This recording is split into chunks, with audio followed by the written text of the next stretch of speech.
भैया light of कर दीजिए।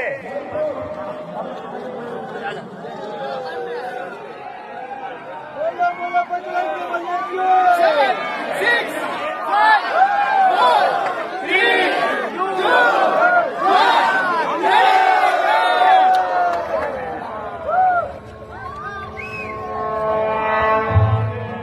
సర్వ మానవాళికి రక్షకుడు, మనకు కొండంత అండగా నిలిచేవాడు, మనసులో తలచిన వెంటనే గుండెల నిండా ధైర్యాన్ని నింపగలిగే మహాయోధుడు, అభయహస్తంతో ఎల్లవేళలా మనల్ని కాపాడే ఆ పవనపుత్రుడి ఇప్పుడు మనసారా స్తుతించుకుంటూ శ్రీ పంచముఖ ఆంజనేయ స్వామిగా అవతారమెత్తిన కథ దృశ్య రూపంలో తిలకిద్దాం రండి.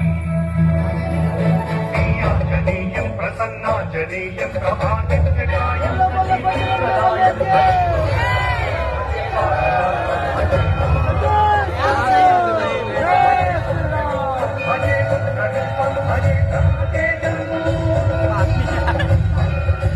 అది రామాయణ మహాయుద్ధం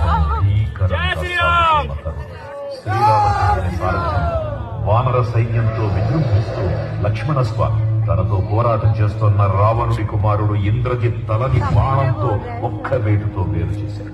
ఇంద్రజిత్ మరణ వార్త విన్న రావణుడు ఆవేశంతో ఊగిపోయాడు. ప్రతీకారం కోసం పాతాళ లోకాధిపతి తన సోదరుడు అయినటువంటి మహిరావణుడి సహకారం కోరాడు.